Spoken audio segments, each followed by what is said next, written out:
దేవుని మహిమపరచుటకు మనకి ఇచ్చిన అవకాశాన్ని బట్టి మనం ఆయనకి కృతజ్ఞతలు తెలిపే విధంగా మీ యొక్క జీవితాలు మనం సరిదిద్దుకోవాలి. ఇటు గొప్ప అవకాశం ఇచ్చిన తండ్రి దేవునికి వందనాలు చెల్లించుకుంటున్నాను. అలాగే సంఘములకు నా యొక్క ప్రత్యేక వందనములు. ఈరోజు ఒక గొప్ప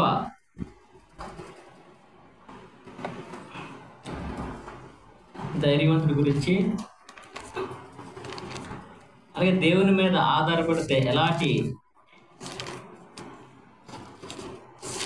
పరిస్థితుల్లో అయినా పరిణామాల్లో అయినా ఎట్టి విధంగా దేవుడు నడిపిస్తాడన్న విధానాన్ని ఈరోజు తెలుసుకుందాం. చాలామంది యోధులు ఉన్నారు, బైబిల్లో భక్తిపరులు ఉన్నారు, విశ్వాసులు ఉన్నారు. అందులో ఈరోజు మనం ఒక వ్యక్తి గురించి మనం తెలుసుకుందాం. ఆ వ్యక్తి ఎలాగంటే పాత నిబంధన గ్రంథంలో ఆయన పేరు మీద ఒక పుస్తకం ఉంది. అంత గొప్ప వ్యక్తి మాట. ఆయన తల్లిదండ్రికి లోబడే వ్యక్తి, గురువుకి లోబడే విద్యార్థిగా, దేవునికి ఒక విశ్వాసిగా, దేవుని చిత్తాన్ని నెరవేర్చుటకు తనకు తాను ముందుగా సిద్ధపడి ఉన్న వ్యక్తి మాట. అలాంటి వ్యక్తిని మనం ఈరోజు పరిచయం చేసుకుందాం. ఆ వ్యక్తిని మనం నేర్చుకొని మన జీవితాల్లో కూడా అదే విధంగా మనము ఉండేటట్టుగా మనము ప్రయత్నిస్తాం. ఆ వ్యక్తి ఎవరో కాదు, యెహోషువ. యెహోషువ అనే వ్యక్తి ఇశ్రాయేల్లో నూను కుమారుడు మాట. ఈయన చరిత్ర మనం చూసుకుంటే యెహోషువ మొత్తం కూడా యుద్ధాలతో నిండిపోయిన ఒక పుస్తకం.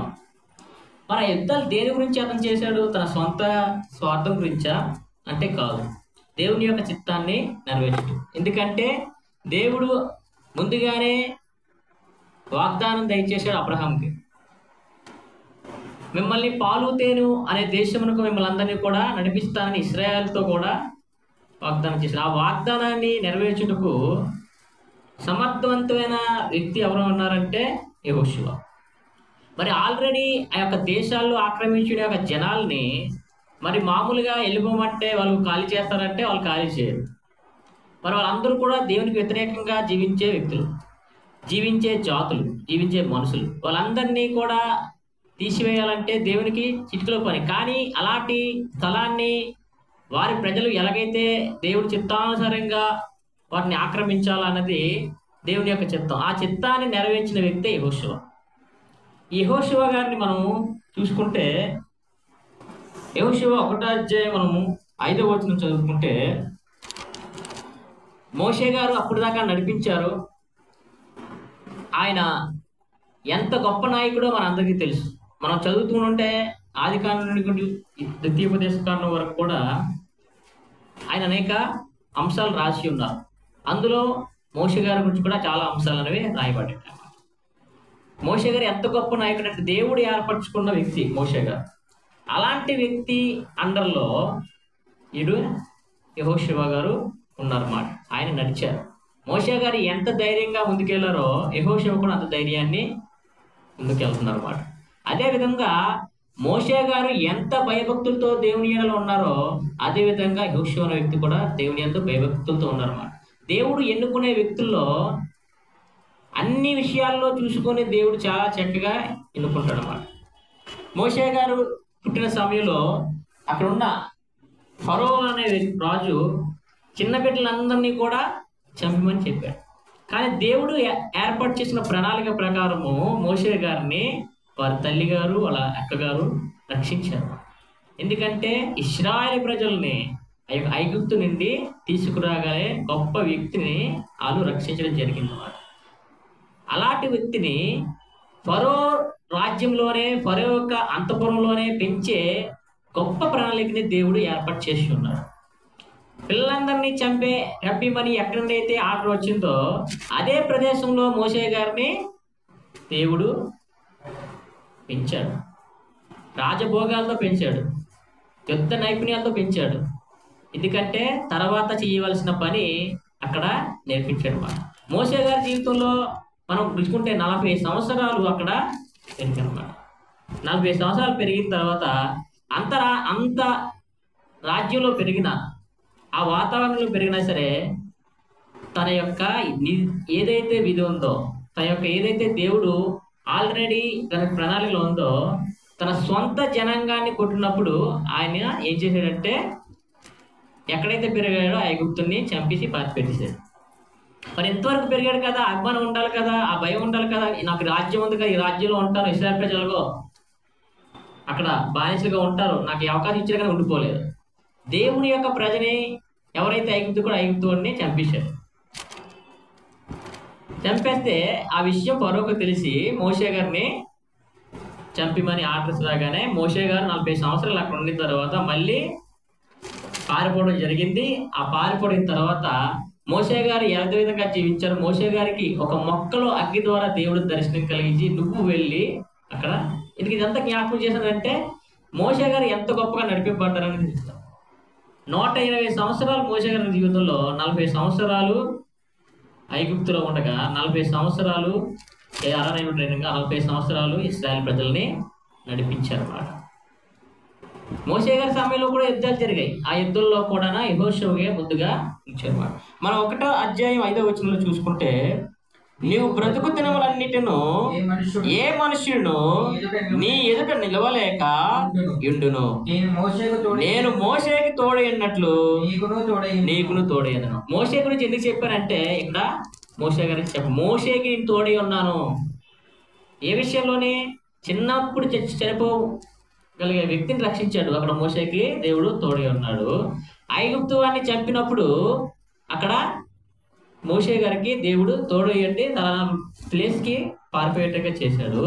అలాగే అరణ్యంలో ప్రజలందరినీ కూడా నడిపించే విధానంలో అనేక సార్లు ఇశ్రాయేలు ప్రజలు మోషే గారిని చంపేదో అనే ఆలోచనలో ఉన్నప్పుడు కూడా దేవుడు మోషే గారికి తోడై ఉన్నాడు. అందుకే అక్కడ చెప్తున్నాడు మోషే గారికి. ఎందుకు చెప్తున్నాడు? యెహోషువ కల్లారా చూశాడు మోషే గారి జీవితాన్ని. ఆయన పుట్టిన కారణం మోషే గారి జీవితాన్ని చూశాడు. అనేక సార్లు తన ప్రజలే తన మీద తిరగబడడం చూశాడు. అనేక యుద్ధాల్లో పాల్గొన్నప్పుడు చూశాడు. అంటే మోషే గారిని ఎలా తోడై ఉన్నాడో దేవుడు అన్నది యెహోషువ గారు చక్కగా చూశారన్నమాట. అందుకే దేవుడు చెప్తున్నప్పుడు ఆ మాటని మోషే గారికి ఎలా తోడై ఉన్నానో నీకు అలా తోడై ఉన్నప్పుడు గొప్ప ధైర్యాన్ని యెహోషువకి అప్పగించాడు అన్నమాట. ఎందుకంటే గొప్ప జనాన్ని నడిపించాలంటే ఒక ఆలోచన, మన కుటుంబాన్ని నడిపించాలంటే ఒక ఆలోచన మనకి ఎలా ఉంటుందంటే చాలా భయం వేస్తుంది. రేపు పొద్దున ఏమవుద్ది, మనకి ఒకవేళ నాకేమైనా అయితే కుటుంబం ఏమైపోద్ది, లేకపోతే కుటుంబం పరిస్థితులు చూసి మనం అనేక విధాలు ఆలోచిస్తాం. అలాంటిది కొన్ని లక్షల జనాలు నడిపించాలంటే ఒక వ్యక్తికి ఎంత ధైర్యం ఉండాలి. అందుకే దేవుడు అక్కడ యెహోషువని బలపరుస్తున్నాడు అన్నమాట. ఎందుకంటే యెహోషువ దేవుని ఎడల భయభక్తులతో పెరిగాడు కాబట్టి యెహోషువని దేవుడు ఏర్పాటు చేసుకున్నాడు. అక్కడ చెప్తున్నాడు, నువ్వు బ్రతుకు దినములన్నిటిను ఏ మనుష్యుడు నీ ఎదుట నిలవలేక ఉండునో నేను మోషేకి తోడై ఉన్నట్లు నీకును తోడై ఉందని గొప్ప వాగ్దానాన్ని అక్కడ దేవుడు యెహోషువకి బలపరుస్తున్నాడు అన్నమాట. మనం ఎప్పుడైనా సరే దేవుని మీద మనం ఆధారపడినప్పుడు ఈ యొక్క గొప్ప వాగ్దానాన్ని మనం గుర్తు చేసుకుంటూ ఉండాలి. ఇప్పుడు మనం దేవుళ్ళలో జాగ్రత్తగా ఉన్నప్పుడు మనకి ఏవైనా శ్రమలు కానీ వచ్చినప్పుడు మనము దేవుడు మనకి తోడై ఉంటారని మనం నమ్మాలి. కాబట్టి అక్కడి నుండి యెహోషువ యొక్క ప్రారంభమైంది. యెహోషువ అప్పటి నుండి కూడా దేవుని ఎడల ఏవైతే వాగ్దానాలు ఉన్నాయో, దేవుని యందు ఏవైతే నడిపించుకున్నాయో అవన్నింటిని కూడా ధైర్యంగా చేయడానికి దేవుడు ఇచ్చిన యొక్క వాగ్దానాన్ని బట్టి ముందుకి కొనసాగడం అన్నది జరిగింది అన్నమాట. 6వ వచనంలో చూసుకుంటే ఏం చెప్తున్నాడంటే, నిన్ను తోడై ఉన్నాను కాబట్టి నిన్ను విడువను, నిన్ను ఎడబాయను, నిబ్బరము కలిగి ధైర్యముగా నుండుము. ఎంత గొప్ప మాట అంటే ధైర్యంగా ఉండు. ఎందుకంటే భయం వేస్తుంది. మామూలు సాధారణ మన కుటుంబంలో ఒక మనిషి పోతే మనం చాలా దిగులుగా వెళ్ళిపోతాం. ఒక మనిషి గురించి కాదు, మన జీవితంలో ఏదైనా మనం పని చేస్తున్న పనిలో పని ఒక జాబ్ పోయినా సరే మనం అయ్యో ఏమైపోతావు, నెక్స్ట్ మనం ఏం చేయాలని ఆలోచిస్తుంటాం. అలాగే మన ఆరోగ్యాలు బాగోకపోయినా సరే మనము చాలా ధైర్యం కోల్పోతాం అన్నమాట. కాబట్టి ఒక మనిషి ఏవేవైతే కోల్పోతాడో అలాంటి విషయాల్లో దేవుడు వాటికి జవాబు ఇస్తున్నాడు. అక్కడ నువ్వు భయపడద్దు అన్నాడు. అక్కడ ఏంటన్నాడు, నువ్వు ధైర్యంగా ఉండమని చెప్పాను. వారికి ఇచ్చిన నేను వారి పితరులతో ప్రమాణం చేసిన ఈ దేశము నిశ్చయముగా నీవు ఈ ప్రజలను స్వాధీనపరచదు. నిశ్చయముగా నీవు నొక్కి చెప్తున్నమాట, నీవు ఈ ప్రజలకి. మోషే గారి జీవితంలో జరిగిన ఒక్క సంఘటన మోషే గారిని అక్కడి వరకే నడిపింపగలిగింది. మరి అది ఆ భయం కూడా యెహోషువకు ఉంటుంది కదా. నేను మరి ప్రజలు నడిపించినప్పుడు నేనేమైనా తప్పుగా ప్రవర్తిస్తే మరి దేవుడు నాకు కూడా ఏమి ఎంతవరకు నాకు అవకాశం ఇస్తున్నాడు, ఆ భయం కూడా యెహోషువను ఎంట పెడుతుంటది కదా. కాబట్టి ఎంతో భయంతో ఉన్న వ్యక్తిని ధైర్యపరిచి బలపరిచి ముందుకు నడిపించడానికి దేవుడు అక్కడ నడిపిస్తాడు అన్నమాట. మనం 7వ వచనంలో చూసుకుంటే మరింత ధైర్యపరుస్తున్న దేవుడు కూడా కొన్ని కండిషన్స్ అని పెట్టి ఉన్నాడు. అయితే నీవు నిబ్బరం కలిగి జాగ్రత్త పడి, దేనిలో జాగ్రత్త పడాలని అంటాడు. దేంట్లో పడమంటాడు? జాగ్రత్త పడి బహుధైర్యంగా నుండి నా సేవకుడైన మోసే నీకు ఆజ్ఞాపించిన ధర్మశాస్త్రం అంతటి చొప్పున చేయవలెను. ఏంటండి? నీకు ఆజ్ఞాపించిన ధర్మశాస్త్రం అంతటిని బట్టి నువ్వు చేయాలి. ఎప్పుడు? నీకు ఎప్పుడు నేను తోడై ఉంటాను, నీకు ఎప్పుడు నేను బలపరుచుకుంటాను, నేను ఎప్పుడు నీకు ధైర్యపరచు ఉంటానంటే ఇవన్నీ కూడా నువ్వు ధర్మశాస్త్ర ప్రకారము నువ్వు చేసినప్పుడే నేను నీకు ఇవన్నీ కూడా చేస్తాను అన్నమాట. దేవుడు ఊరికే మనకి ఆశీర్వాదాలు కానీ, దేవుడు ఊరికే మనకి అన్ని ఈ యొక్క రక్షణ విధానం కానీ ఇవ్వలేదు.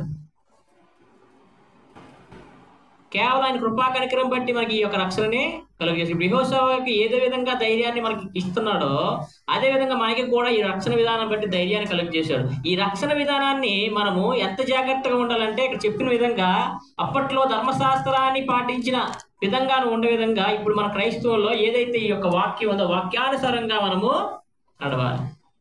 లేకపోతే అది దేవుడు నన్ను చూడట్లేదండి, దేవుడు నన్ను చేయట్లేదండి, దేవుడు నాకు అవకాశం ఇవ్వట్లేదండి అంటే అది కేవలము మన యొక్క ఇదిని బట్టి ఉంటుంది. కానీ దేవుడు ఎల్లప్పుడూ కూడా అక్కడ చెప్తున్నాడు కదా, చెప్తాడు నువ్వు జాగ్రత్త పడి బహుధైర్యంగా ఉండాలి. నా సేవకుడైన మోషే ఆజ్ఞాపించిన ధర్మశాస్త్రం అంతా చెప్పిన చేయాలన్నమాట. ఊరికే నువ్వు వెళ్ళిపోవడం కాదు, ఏదో నీకు ధైర్యపరుస్తున్నానని ఏదో నీకు నేను బలపరుస్తున్నాను ఊరికి వెళ్ళిపోవడం కాదు. నువ్వు ఎందులో జాగ్రత్తగా ఉండాలంటే ధర్మశాస్త్రం అంతట్లో కూడా నువ్వు చేసే విధంగా నువ్వు జాగ్రత్తగా ఉండాలి.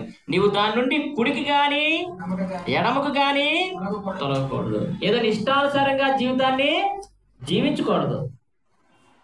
నీ యొక్క ఇశ్రాయేలు ప్రజల జనాంగానంతా నీకు అప్పచెప్తున్నప్పుడు ఇష్టానుసారంగా నీ యొక్క గర్వంలో పడి లేకపోతే నేనే పెద్ద అనుకుని నువ్వు నడిపించాలని ఇది మాత్రం ఉండకూడదు. కుడికి కానీ ఎడమకు కానీ తొలగకూడదు. ఈ యొక్క మన జీవితాల్లో కూడా మనం ఆలోచించేది అంటే దేవుళ్ళో ఉన్నప్పుడు కుడికి కానీ ఎడమకు కానీ మనము తొలగకుండా జాగ్రత్త చూసుకోవాలన్నమాట.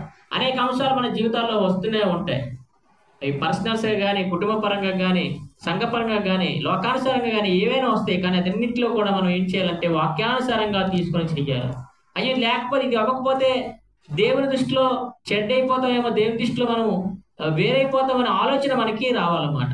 లేదులే ఏముందిలే చేసేద్దాం, దేవుని చిత్తం అయితే ఏముంది, ఈ యొక్క ఇది పని అవ్వకపోతే మనం మళ్ళీ ఇబ్బంది కలిగేది. ఈ లోకంలో నాకు పర్సనల్గా ప్రాబ్లమ్స్ వచ్చేస్తాయి, కుటుంబంలో నాకు చాలా ప్రాబ్లమ్స్ వచ్చేస్తాయి, సంఘపరంగా ప్రాబ్లమ్స్ వచ్చేస్తాయి, ఈ లోకంలో నేను బతకలేను అనేసి మనం చేసామా అయితే దేవునికి దూరం అయిపోయినట్లు, దేవునికి దూరం అయిపోయినట్లే. ఎందుకంటే ఈ రోజుల్లో మనం చూస్తున్నాం చాలా హడావిడి జరిగిపోతుంది. ఏంటంటే ప్రసాదం తినొచ్చా లేదా? మరి వాక్యం ఏం చెప్తుంది? ప్రసాదం అనేది విగ్రహారాధన ఏమీ చేయకుండా ఉండాలని దేవుడు చెప్తుంటే వీళ్ళందరూ ఏం చేస్తారంటే వాటికి మన ఇంటి పక్కలే కదా, మన చుట్టువైపులే కదా, మనతో ఉండే మనుషులే కదా, నేను ఒక మనిషినే కదా, లేకపోతే ఈ యొక్క విధానం తింటే ఏమైపోద్ది, లేకపోతే చూస్తే ఏమైపోద్ది, పూజిస్తే ఏమైపోద్ది, ఒక మాట అంటే ఏమైపోద్ది అని అంటే దేవుడు ఒప్పుకోవట్లేదు. వాక్యానుసారంగా దేవుడు వాక్యానుసారంగా ఒప్పుకోవట్లేదు. ఎందుకంటే చాలా జాగ్రత్తగా ఉండమంటున్నాడు. నేను ఏర్పాటు చేసిన ధర్మశాస్త్రం చొప్పున నువ్వు చేయగలిగితేనే నువ్వు నాకు దాసుడు, లేకపోతే కాబట్టి చాలా జాగ్రత్త. ఎందుకంటే చాలా చక్కగా మనకు అర్థమయ్యే విధంగా ఈ వాక్యాన్ని మనకి రాసి ఇవ్వబడి జరిగింది. ఇందులో ఏమైనా అర్థం కానిది ఏమైనా ఉందా? అంటే ఏం లేదు, ఇది గ్రీకులో కూడా రాయబడి మనకి చక్కగా మనకి జ్ఞానానికి సంబంధించిన మనకి తెలిసిన భాషలోనే రాయబడి ఉంది. కానీ మనం ఏం చేస్తామంటే వాటన్నిటిని తోసివేసి మన యొక్క జీవితాలని వ్యర్థమైన చులకనగా చిక్కులు పెట్టే వాటికి మనం లోబడిపోతున్నాం అన్నమాట. మన యొక్క బ్రెయిన్లో ఈ యొక్క వాక్యాన్ని మనము ఉంచుకోవాలన్నమాట. చెప్పిన ధర్మశాస్త్రాన్ని నువ్వు విడవకూడదు, దాన్ని నువ్వు చక్కగా పాటించాలనేసి చెప్తున్నా. నువ్వు గుడికి కానీ ఎనమకు కానీ నువ్వు తొలుకోకూడదు అనేసి అక్కడ చెప్తున్నాడు అన్నమాట. కాబట్టి యెహోషువ ముందు గొప్ప ఒక టాస్క్ ఉంది. ఎందుకంటే కానాను దేశంలో సామాన్యమైన 7 జాతులు మనుషులు ఉన్నారు. కానాను దేశం 7 జాతులు. ఒక్కొక్క జాతిని పట్టుకెళ్ళాలంటే ఎంత శ్రమ ఉంటుంది, ఎంతమంది చనిపోతారు. యుద్ధం అంటే సాధారణంగా ఏమీ జరగకుండా ముందుకెళ్ళిపోయేది కాదు, రక్తపాతం జరగాలి. వాటన్నిటికీ సిద్ధపరచాల, జనాన్ని సైన్యాన్ని సిద్ధపరచాల. ఇవన్నీ కూడా తన దృష్టిలో ఉన్నాయి. అందుకే యెహోషువ భయపడుతున్నప్పుడు దేవుడు ధైర్యాన్ని కలుగు చేశాడు, బలపరిచాడు. అదేవిధంగా నేను నీకు అవన్నీ కూడా చెయ్యాలంటే ఏం చెప్పాడు? నా యొక్క చిత్త ప్రకారం మోసే ఏ విధంగా అయితే ధర్మశాస్త్రం ప్రకారం నా మాటల ప్రకారం నడిచే నువ్వు కూడా అదే విధంగా చెయ్యాలి. 32 రాజ్యాలు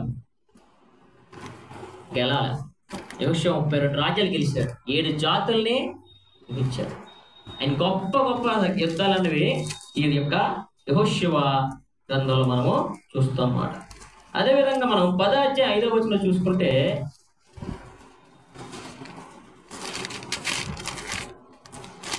కాబట్టి అమోరీల 5 రాజులను, ఎంతమంది అండి? 5 రాజుల్ని, అనగా యెరూషలేము రాజును, హెబ్రోను రాజును, యర్మూతు రాజును, లాకీషు రాజును, ఎగ్లోను రాజును కూడుకొని తమను తమ సేనలన్నీ బయలుదేరి గిబియోను మంత్రి దిగి గిబియోనులతో యుద్ధము చేసిరి. ఈ గిబియోనులు ఏం చేశారంటే, యెహోషువ యుద్ధాలు చేస్తూ వస్తున్నప్పుడు, ఈ రాజ్యాలు గెలుస్తున్నప్పుడు వీళ్ళ గుండెల్లో భయం మొదలెట్టింది. ఎందుకంటే దేవుడు మీకు తోడై ఉన్నారనేసి అక్కడ నమ్ముతారు అన్నమాట. వీళ్ళు ఏం చేస్తారు? తెలివిగా వాళ్ళ దగ్గరికి వెళ్ళి చాలా పాత ఎక్కడి నుండో ఏర్పాటు చేసుకున్న వాటితోని, ఎండిపోయిన ఖర్జూరాలతోని, మాసిపోయిన బట్టలతోని ఆ ఇశ్రాయేలు ప్రజల మధ్యకి వెళ్ళి వాళ్ళతో ఒప్పందం చేసుకుంటారు. గిబియోనులు ఏం చేసుకుంటారంటే, మేము మాతో పాటు మీరు యుద్ధం చేయకూడదు, మమ్మల్ని మీరు కాపాలంటే దేవుణ్ణి అడగకంటే యెహోషువ అక్కడ వాగ్దానం అనేది చేస్తారనమాట. అలాంటి గిబియోనులకి తోడున్నారనేసి, ఇశ్రాయేల్ తోడున్నారనేసి ఈ రాజులందరూ కలిపి ఏం చేశారంటే గిబియోనుల మీదకి, రాజ్యం మీదకి వెళ్ళారన్నమాట. మరి 5 రాజులు ఒక రాజ్యం మీద పడితే ఎలాగుంటుంది?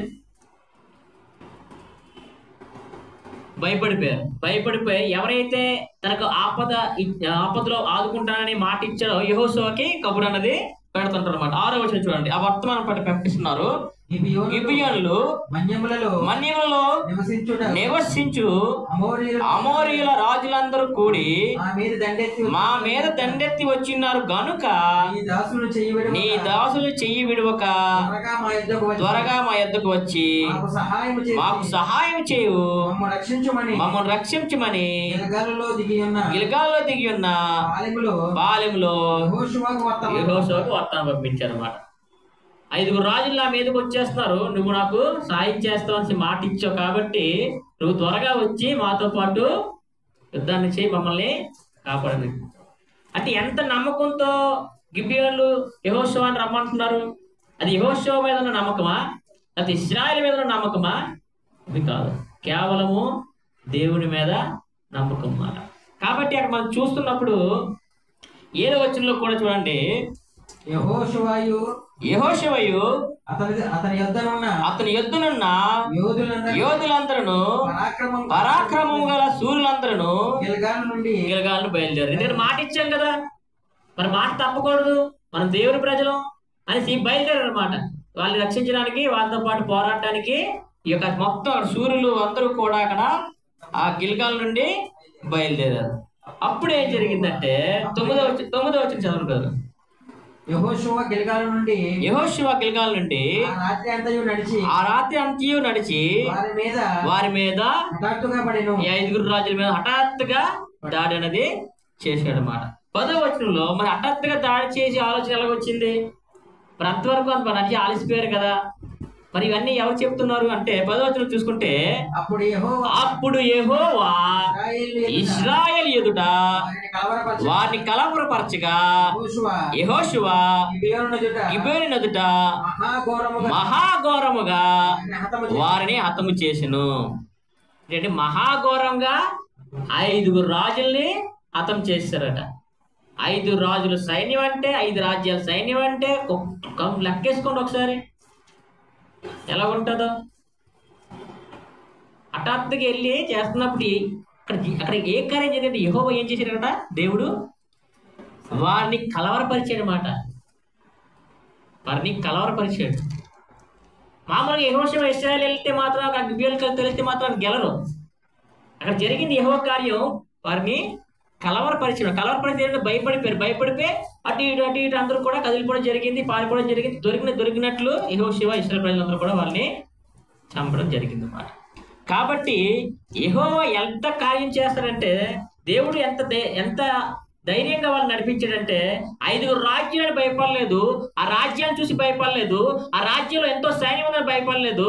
కేవలం యెహోవా మీద విశ్వాసముతో, యెహోవా మీద నమ్మకంతో వీరు బయలుదేరి వెళ్ళడం జరిగింది. మరి గిబియోను ఎలా పిలిచారంటే, వారు కూడా దేవుని మీద నమ్మకంతో, వీరు దేవుని ప్రజలు, వీరు మనకు సాయం చేస్తారు, వీరి సాయం ఎవరు చేస్తారంటే వీళ్ళు కాదు, వాళ్ళు దేవుడు చేస్తారనేసి వాళ్ళు నమ్మారన్నమాట. వీళ్ళు నమ్మారు, అలాగే యెహోషువ నమ్మాడు, ఇశ్రాయేలు ప్రజలు నమ్మారు. కాబట్టి నేను నీకు తోడే ఉందను, ధైర్యంగా ముందుకు వెళ్ళు అనేసి మనకి చెప్పడం జరుగుతుంది. మరి ఇవన్నీ కార్యాలు ఇలా జరిగాయంటే యెహోషువ ధర్మశాస్త్ర ప్రకారము ముందుకి వెళ్ళడం జరిగింది. గుడికి కానీ ఎడం కానీ తిరగకుండా వెళ్ళాడనేసి మనం గమనించాలి. కాబట్టి మనం ఎట్టి పరిస్థితుల్లో ఉన్నా సరే దేవుణ్ణి మనము విడవకుండా వెళ్ళమాట. అక్కడ చూద్దాం. అక్కడ తర్వాత బెత్హెరోనుకు పైకి పోవు మార్గమున అజేకావురకును మక్కయదు వరకును యోధులు వారిని తరిమి హతము చేర్చు వచ్చిరన్నమాట. 5 రాజ్యాల వారిని తరిమి ఎందును బట్టి అంటే యెహోవా వారిని కలవరపరిచారు అన్నమాట. యెహోవా వారిని కలవరపరిచారు. మరి దీంట్లో మనం గమనించేస్తుంది, ఎంత సమస్య అయినా సరే అయిపోయింది, ఇంకా నా జీవితం అయిపోయింది, లేకపోతే ఈ యొక్క పరిస్థితిలో ఇంకా నన్ను ఎవరు కూడా పైకి ఎత్తలేరు, ఇంకా నన్ను ఎవరు కూడా ఇంకా మన ఆలోచన ఎలాగుంటే ఇంకా అయిపోయింది అనే సమయంలో ఇంకేమీ లేదు, హోప్ లేదు అనే సమయంలో కూడా మనకి ఒక తోడు అనేది మనకి దేవుడు ఇస్తాడు. ఎప్పుడు? దేవుళ్ళో మనము ఉన్నప్పుడు. ధైర్యాన్ని మనకి దేవుడు ఇస్తాడు ఎప్పుడు? దేవుళ్ళో మనము ఉన్నప్పుడు. ఈ అంశాన్ని మనం చాలా బలంగా పట్టుకోవాలి. ఎందుకంటే మన ఇష్టానుసారమైన జీవితాలతో మనం జీవించి, మన ఇష్టానుసారమైన ఆలోచనలతో మనం ముందుకెళ్ళిపోయి, మన ఇష్టానుసారమైన ప్రతి విషయంలోనూ కూడా మన ఇష్టం ప్రకారం మనం ముందుకెళ్ళిపోయామంటే దేవుడు మనకి సాయించాడు. ఆ తర్వాత మనం బాధపడినా, తర్వాత మనం ఎన్ని మాటలు అనుకున్నా సరే, అయ్యో ఏంటి జీవితంలో దేవుడిని ప్రతి ఆదివారం కూడా వస్తాను కదా, ప్రతి బుధవారం కూడా నేను వస్తాను కదా, ప్రతి విషయంలో కూడా నేను ముందుకు వెళ్తాను కదా, ఏంటి అని సంగతి చూస్తుంటే నువ్వు దేవుడి చిత్త ప్రకారం, దేవుడు చెప్పిన వాక్యానుసారంగా నువ్వు నడవట్లేదని నీకు అర్థమైపోవాలి.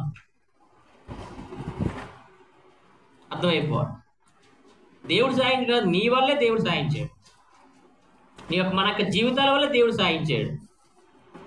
దేవుడు క్లియర్గా చెప్తున్నాడు, కుడికి కానీ ఎడం కానీ నువ్వు వెళ్ళదు.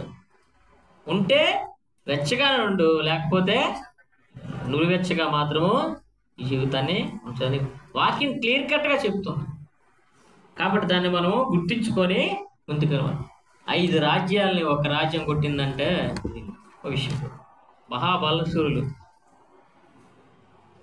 వీళ్ళని మోషే గారు కానాను పట్టణానికి ఇద్దరిని పంపించినప్పుడు అందులో యెహోషువ ఒకరు. కానాను పట్టణం వెళ్ళిన వారందరూ కూడా ఇద్దరు తప్ప మిగతా వారందరూ ఏం చెప్పారంటే, వారు మహాబలశూరులు, వారి యుద్ధ మేము మిడతల వలె ఉన్నామనేసి చెప్పారు. అంటే ఎంత శరీర దాఢ్యం కలిగి ఉన్నారు, అలాగే ఎన్ని యుద్ధ పరికరంలో చూసి ఉంటారు. కానీ వీళ్ళిద్దరిలో యెహోషువ కాలేబు ఏం చేశారంటే దేవుణ్ణి చూశారు అనమాట. ఎందుకంటే దేవుడు వాగ్దానం చూశారు వీళ్ళిద్దరు కూడా. వారి నాయకుడి మీద వారు నమ్మకాన్ని కలుగు చేసుకున్నారు, మోషే మీద నమ్మకాన్ని కలుగు చేసుకున్నారు అన్నమాట. బట్టలు చింపుకున్నారు. మేము చూసాం దేవుడు మనకు సాయం చేస్తాడనేసి వాళ్ళ యెహోషువ బట్టలు చింపుకునే వాళ్ళందరినీ కూడా బతిమాలడం జరిగింది. రాళ్ళతో కొట్టు చంపేస్తామన్న స్థితిలో కూడా వారు దేవుడి యొక్క మాటనే వారు చెప్పారు అన్నమాట. ఎట్టి ప్రమాదకర స్థితిలో కూడా దేవుణ్ణి మనము విడిచిపెట్టకూడదు. అది మనకి తోడై ఉంటాడు, ధైర్యముగా మనల్ని నడిపిస్తారు అన్నమాట.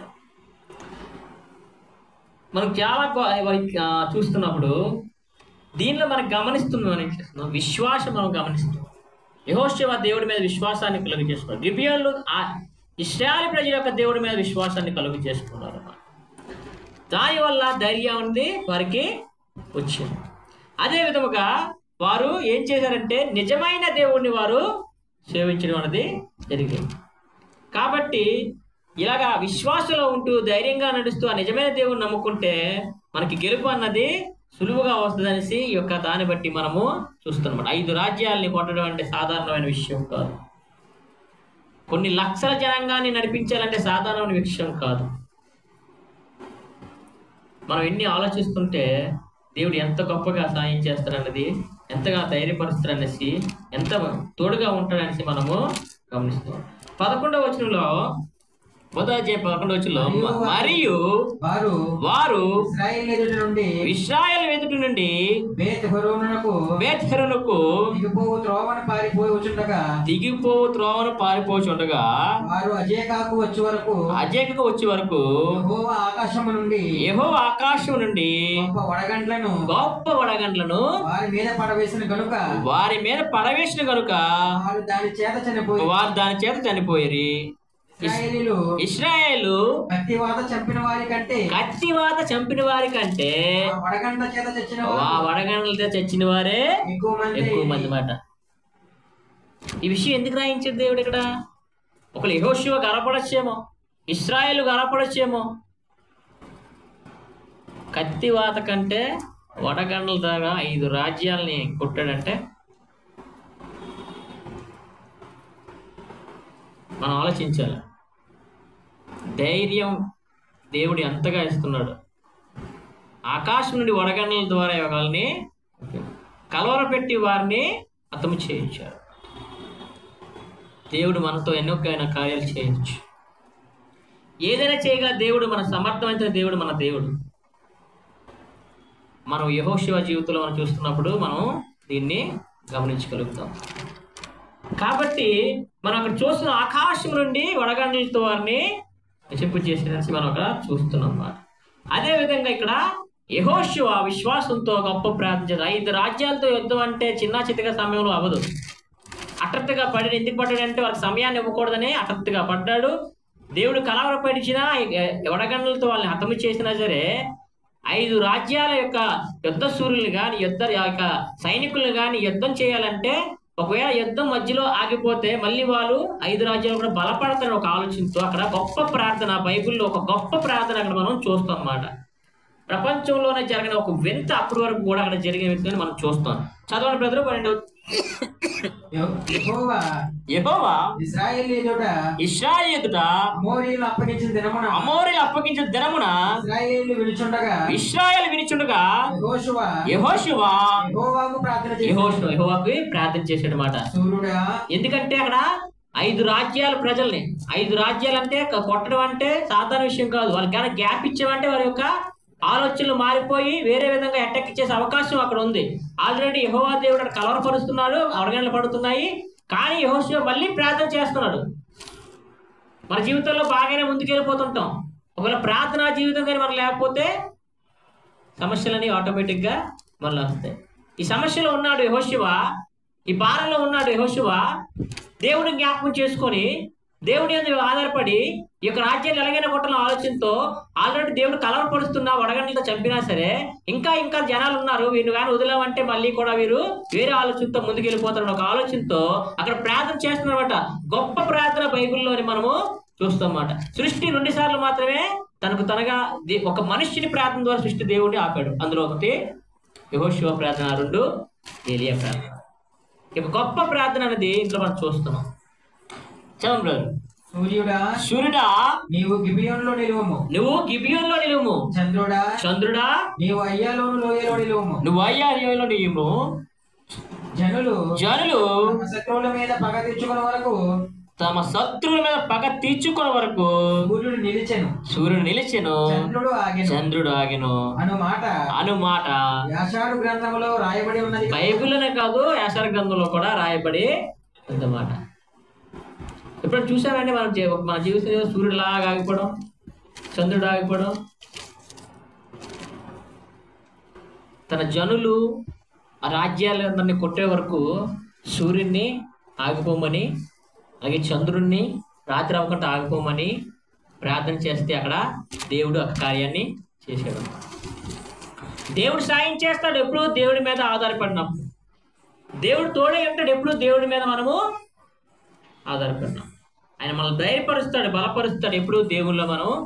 మరి యెహోషువ అంత గొప్పగా ప్రార్థన, అంత ఆలోచన ఏ విధంగా వచ్చింది? దేవుని యొక్క ధర్మశాస్త్రాన్ని ఆయన పాటించాడు, దేవుని యొక్క ధర్మశాస్త్రాన్ని ఆయన బోధిస్తున్నాడు, దేవుని యొక్క మాటలు ఆయన విని ముందుకి కొనసాగుతున్నాడు. అందుకే దేవుడు ఆయనకి సాయం చేస్తున్నాడు. సూర్యుడు ఆగిపోయాడు, చంద్రుడు ఆగిపోయాడు, సృష్టి అంతా ఒకసారిగా అలా ఉండిపోయింది. ఆ యుద్ధం జరిగినంత వరకు కూడా అలా ఉండిపోయింది అన్నమాట. 10వ వచనంలో సూర్యుడు ఆకాశ మధ్యం నిలిచి ఇంచుమించు ఒక నాడెల్లా అస్తమింపక త్వరపడలేదు. అలా ఆగిపోయింది అంతే. ఇంకా అలాగా సూర్యుడు అక్కడ ఉండిపోయాడు. యుద్ధం జరిగిన వరకు కూడా ఒక నాడెల్లా కూడా సృష్టి అన్నది స్తంభించిపోయింది. మరి సృష్టి యెహోషువ ద్వారా ఉండిపోయిందంట.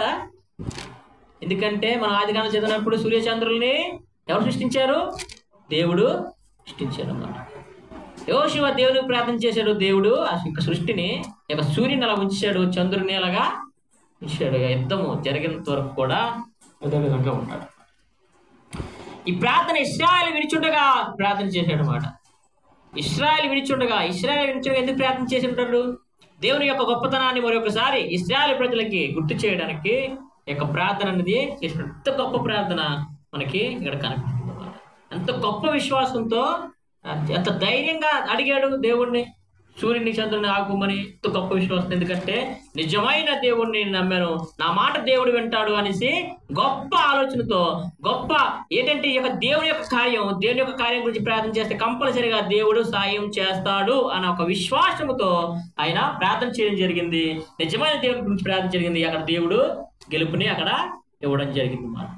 కాబట్టి యెహోషువ గారిని మనం ఒక రోల్ మోడల్గా మనం తీసుకుంటే ఆయన జీవితంలో మనం చాలా మనం నేర్చుకోవచ్చు. ఆ యొక్క జీవితాన్ని మనము అంటే ఒక్క రోజు ఎలా అంటే మనకి 24 గంటలు, కానీ 36 గంటలు అక్కడ నిలిచిపోయిందనేసి చరిత్రలో చెప్తాం. 36 గంటలు సూర్యుడు చంద్రుడు ఉండిపోయారంటే సాధారణమైన విషయం. సృష్టి అంతా ఏ విధంగా అయిపోద్ది? మనం చూస్తున్న వర్షాలతో ఎలాగా నిండిపోతున్నాయో బతకగలుగుతున్నావా? సృష్టి దాని మట్టుకు దాని పనులకి లైన్గా ఉంటే పర్లేదు, కానీ ఒకేసారి ఈ యొక్క వర్షాలతో కానీ విపరీతమైన ఎండలతో అయినా విపరీతమైన చలితో కానీ మనం బతకలేము. సృష్టిని అంత పవర్ ఉందన్నమాట, దేవుడు సృష్టి. కాబట్టి మనం గమనిస్తుంది ఏంటంటే 36 గంటలు అంటే సాధారణమైన విషయం కాదు.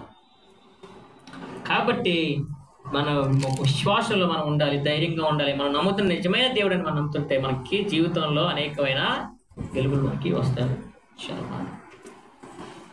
నిర్గమకాండం 17వ అధ్యాయం 8-16 వచనాల్లో చూసుకుంటే మరి ఇంత గొప్పగా మనం యెహోషువ గారికి చెప్తున్న కొన్ని మాటలు మరి అప్పట్లో కూడా మనం తెలుసుకోవాల్సిన అవసరం ఉందన్నమాట. నిర్గమకాండం 17వ అధ్యాయం 8-16 చూసుకుంటే తరువాత అమాలేకులు వచ్చి ఎఫీదీములో ఇశ్రాయేలుతో యుద్ధం చేయగా మోషే యెహోషువతో మన కొరకు మనుషులను ఏర్పరిచి వారిని తీసుకొని బయలు వెళ్ళి అమాలేకులతో యుద్ధం చేయము, రేపు నేను దేవుని కర్రను చేత పట్టుకొని ఆ కొండ శిఖరము మీద నిలిచేదను. చూడండి, మోషే గారు యెహోషువని ఏ విధంగా నడిపించడానికి మనం పాత రోజుల్లో మనం చూస్తున్నాం.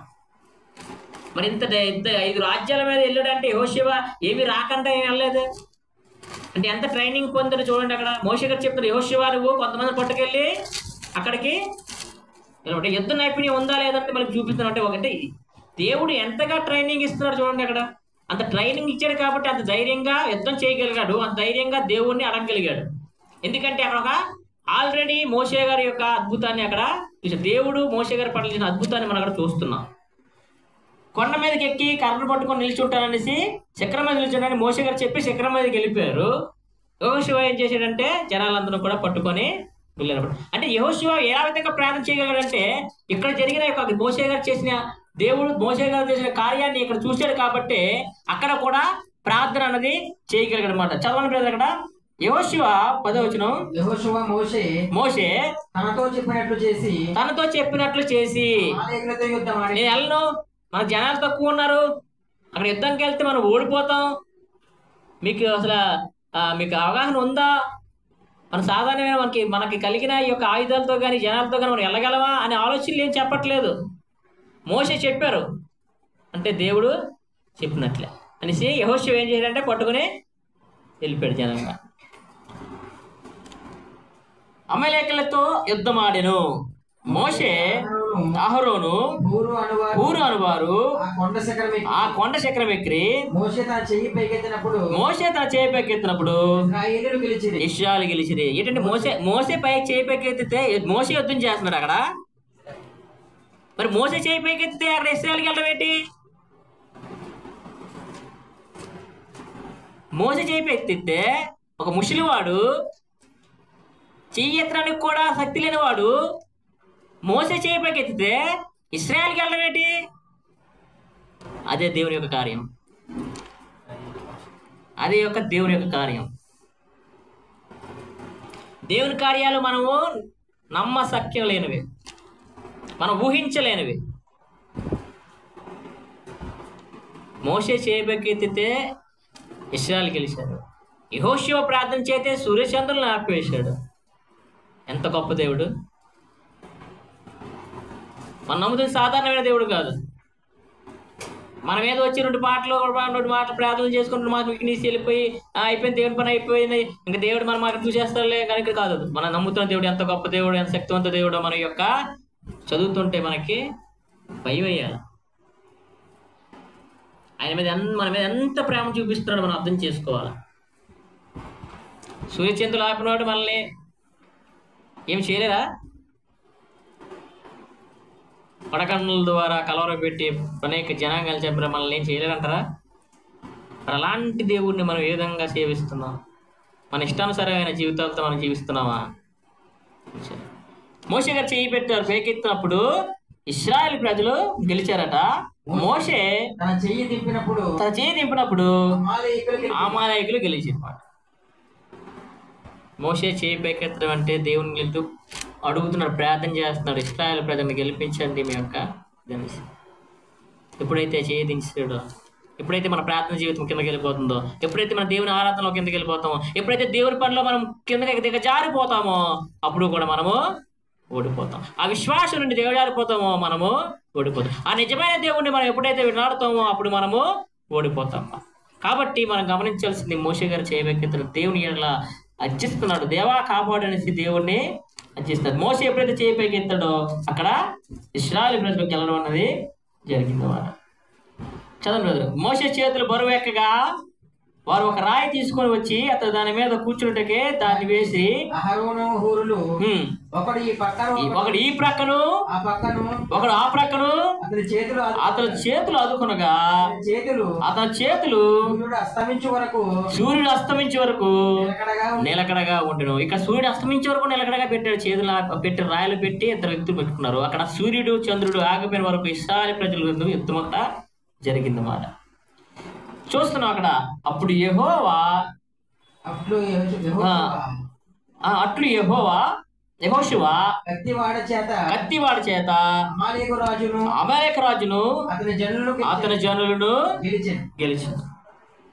మోసే చేయడం వల్ల గెలవలే, యెహోషువ యుద్ధం చేయడం వల్ల గెలవలే, ఇశ్రాయేలు ప్రజలు అమాలేకుల మీద వెళ్ళినప్పుడు గెలవలే. అదంతా కేవలము దేవుని యొక్క అద్భుత కార్యమని మనము నమ్మాలి.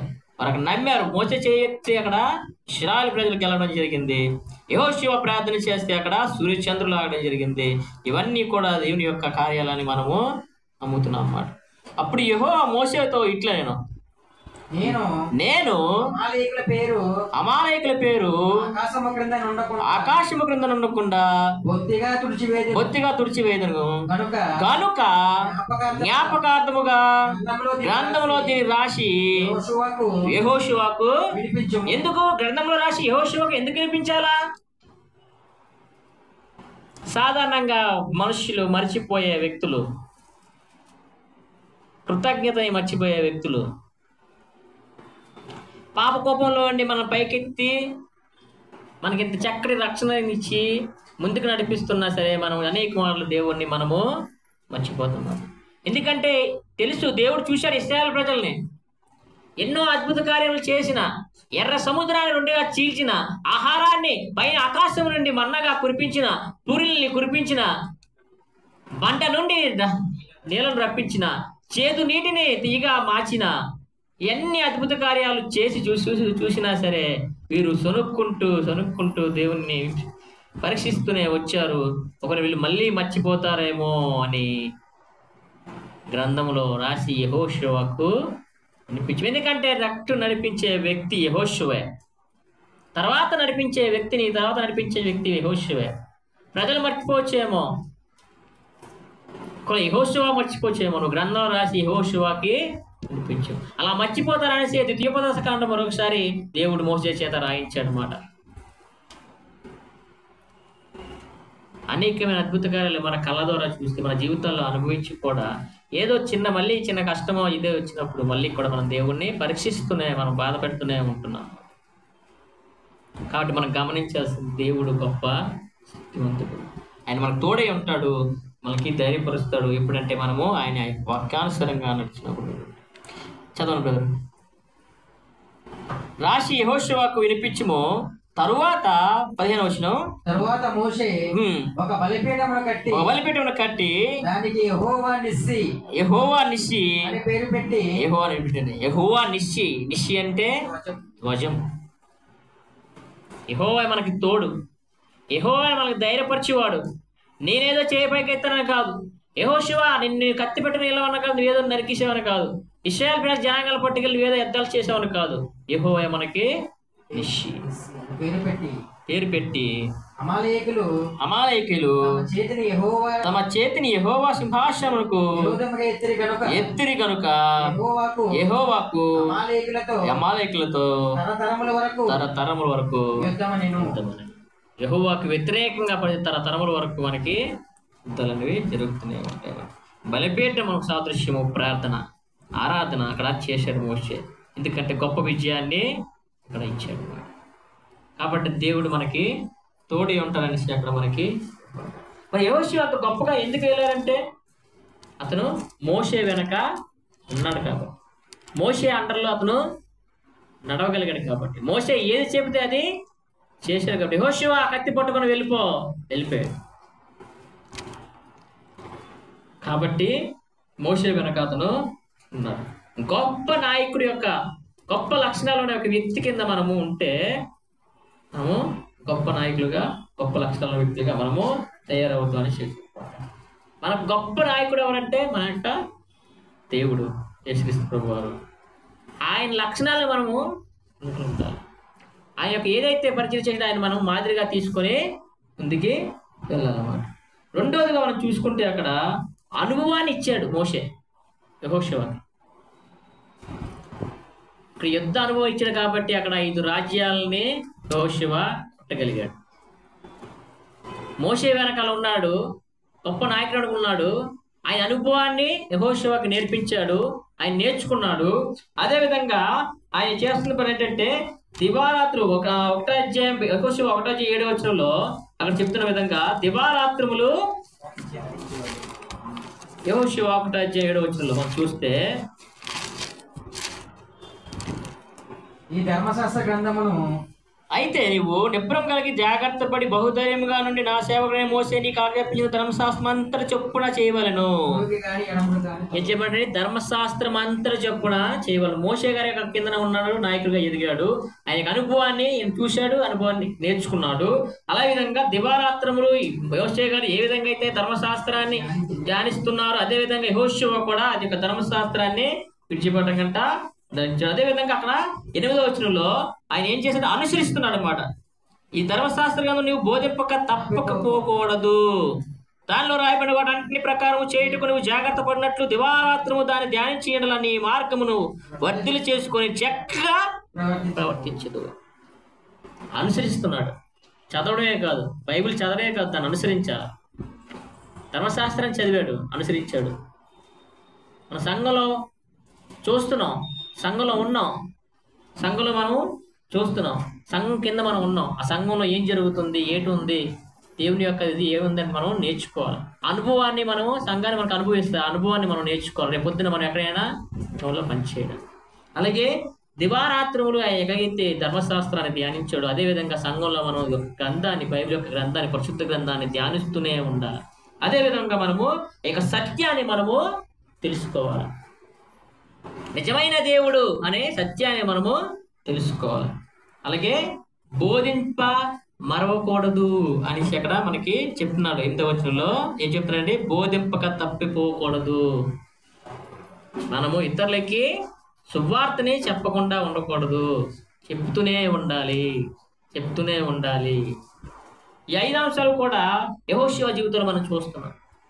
మనకు మనం ఏర్పాటు చేసుకున్నప్పుడు సంఘంలో మనము ఉంటున్నాం, సంఘం వెనక మనము వెళ్తున్నాం, సంఘంలో జరిగిన కార్యక్రమాలకి మనము పాల్గొంటాం. అదేవిధంగా ఆ అనుభవాన్ని మనము పెంచుకోవాలన్నమాట. అనుభవాన్ని మనం పెంచుకోవాలి. మన యొక్క స్థితిని ఫలింపు చేసుకుంటూ ఉండాలి. దినదినము మనం అభివృద్ధి చెందుతుండాలి. దేవుళ్ళు ఆత్మీయంగా మనము అభివృద్ధి చెందుతుండాలి. యెహోషువ తిరుగుతానులే, ఏదైపోయింది అంటే మోషే వెనకాల తిరుగుతానులే, ఈరోజు గడిచిపోద్ది, 2 నెలలు గడిపోద్ది కదా, అనుభవాన్ని అతను నేర్చుకున్నాడు. మోషే గారు ఏ విధంగా అయితే చేస్తున్నారు, సంఘం ఏ విధంగా అయితే ఈ యొక్క ఆరాధనలు చేస్తున్నాయో, సంఘం ఏ విధంగా ఒక్కనుసారంగా నడుచుకోగలిగి ఉంటుందో అది మనము నేర్చుకోవాలన్నమాట. దివారాత్రములు ధ్యానించినట్లు దాన్ని మనము పరిశుద్ధ గ్రంథాన్ని ఎల్లప్పుడూ కూడా చదువుతూ దాన్ని ధ్యానిస్తూ దాని అర్థాలు చూసి మనము ఆ అనుభవాన్ని మనము పాటించుకోవాలన్నమాట. దాన్ని అనుసరిస్తూ నిరంతరం కూడా సత్యంలో మనము సత్యాన్ని గట్టిగా పట్టుకొని ఉండాలి. వాక్యంలో ఏదైతే ఉందో అది మనము నేర్చుకోవాలన్నమాట. మనం నేర్చుకున్నది ఇతరులకి బోధిస్తూ ఉండాలి, సువార్త చెప్తూ ఉండాలి. కాబట్టి ఈ యొక్క ఆదివారం దినాన్న మనం ఒక గొప్ప వ్యక్తిని మనము నేర్చుకున్నాం. యెహోషువ నార్మల్ మ్యాన్ కాదు, ఒక దేవుడి చేత ఏర్పాటు చేసుకున్న వ్యక్తి, అనేక యుద్ధ సూర్యుడు. కాబట్టి ఒక ఆదివారం చెప్పిన వాక్యాన్ని మనం చక్కగా ఉద్యోగంలో పెట్టుకొని దేవుడి మీద మనం ఆధారపడుతూ దేవుడు చెప్పినట్లు మనం జీవిస్తూ చక్కగా దేవుళ్ళలో మనం ఎదగాలి. కాబట్టి అందరూ కూడా చక్కగా ఉన్న మీ అందరికీ కూడా నా హృదయపూర్వక వందనాలు. ఇంత గొప్ప అవకాశం ఇచ్చిన తండ్రి అని దేవునికి వందనాలు చెల్లించుకుంటూ, అలాగే సంఘానికి కూడా వందనాలు చెల్లించుకుంటూ ఈ యొక్క సమయాన్ని అర్పిస్తున్నాను.